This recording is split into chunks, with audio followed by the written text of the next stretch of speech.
tradução da Bíblia para diferentes línguas, como o alemão e o inglês, é outra marca da Reforma Protestante. E tudo começa com um sonho. Tem um personagem chamado William Tyndale. Ele é o grande, assim, o projeto de vida dele é traduzir as escrituras dos originais para o inglês. O John Wycliffe já tinha feito isso, uma parte, mas ele traduziu da Vulgata, ele traduziu do latim, então seria uma tradução da tradução, né? O William Tyndale, ele queria traduzir dos originais grego e hebraico para o inglês. O sonho dele, né, isso ele escreve, é ver um camponês ouvir a palavra de Deus e ler a palavra de Deus de forma que ele entenda mais do que um padre. Então esse é o projeto. Só que ele tem esse projeto e ele luta por esse projeto. Ele é traído, ele também morre na fogueira. Né? Ele é martirizado. E o Henrique VIII, ele não gosta a princípio dessa ideia. Tanto é que quando às vezes você vai tentar entender quem foi o primeiro, né, o protótipo do puritanismo, quem foi o primeiro puritano, alguns dizem que foi o William Tyndale, porque ele tem o princípio do puritanismo, que é essa volta às escrituras, né? Eu dediquei este livro ao Senhor, a tradução do Novo Testamento, para o nosso idioma.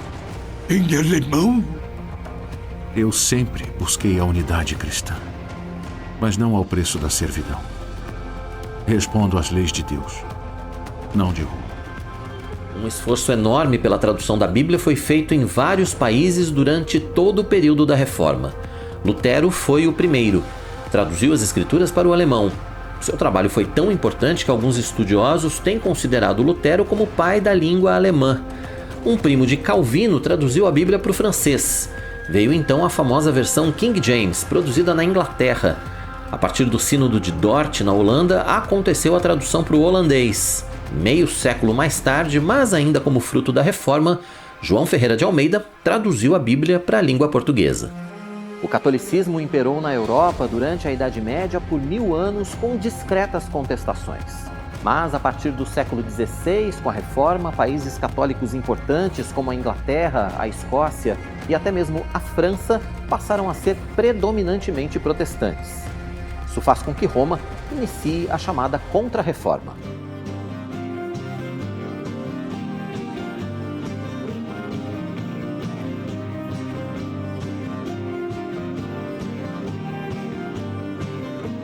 A maioria dos historiadores protestantes preferem chamar de contra-reforma, porque na verdade eles não fizeram uma reforma. Todos os pontos críticos levantados pelos protestantes, eles não fizeram uma revisão disso, não. Eles simplesmente reafirmaram tudo o que eles já acreditavam. Acerca da relação entre tradição e escritura, eles buscaram rever algum ponto? Não. Nós reafirmamos que a tradição ela está acima da escritura. Acerca da salvação, ela é pela graça mediante a fé somente? Não. Se alguém diz que a salvação é pela graça, isso está no Concílio de Trento. Se alguém afirma que a salvação é uma obra exclusiva da graça mediante a fé somente, não sendo pedido mais nada daquela pessoa, que seja considerado anátema, maldito, amaldiçoado.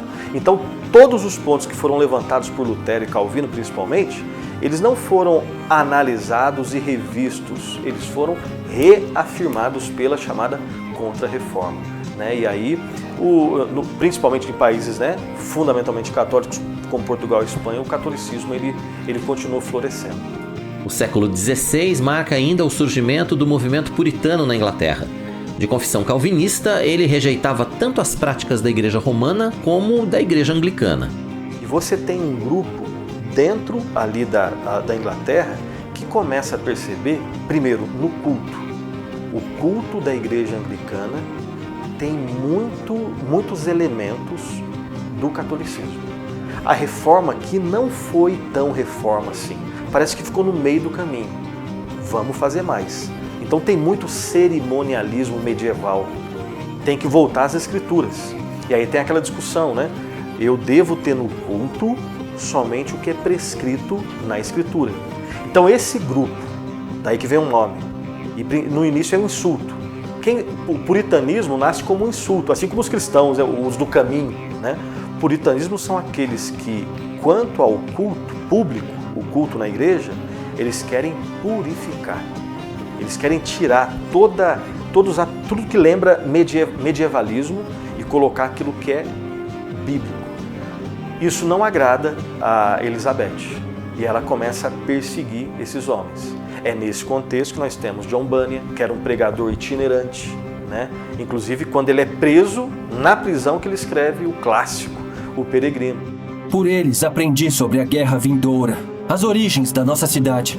A coroa inglesa intensifica a perseguição aos puritanos e em 1620 eles tomam uma decisão que vai mudar a história do continente americano. Que eles, não vendo mais condições de ficar na Inglaterra, eles decidem entrar no navio, Mayflower, e entre outros navios, né? E virem aqui para as 13 colônias. E aí é outra história, Estados Unidos da América é fundado por... claro, tem pirata no meio ali do navio, você tem ladrão, mas você tem alguns católicos, você tem anglicanos, você tem principalmente muitos presbiterianos, alguns batistas também, congregacionais, muitos congregacionais, que vão ali ser fundamentais na fundação das 13 colônias, que vão ser conhecidos como Estados Unidos da América. Os Estados Unidos são fundados com mentalidade religiosa inglesa, principalmente.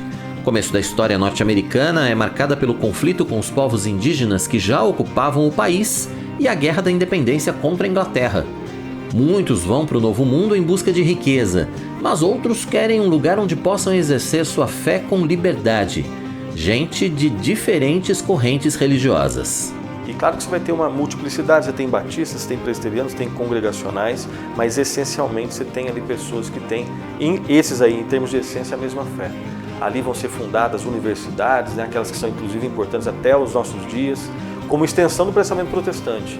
Universidade de Harvard, Universidade de Cambridge, Universidade de Yale, né, todas essas três fundadas, né, por protestantes, calvinistas, e você tem a Universidade de Notre Dame e a Universidade Católica, né? Enfim, mas aí você tem a fundação dos Estados Unidos da América com essa mentalidade protestante em geral.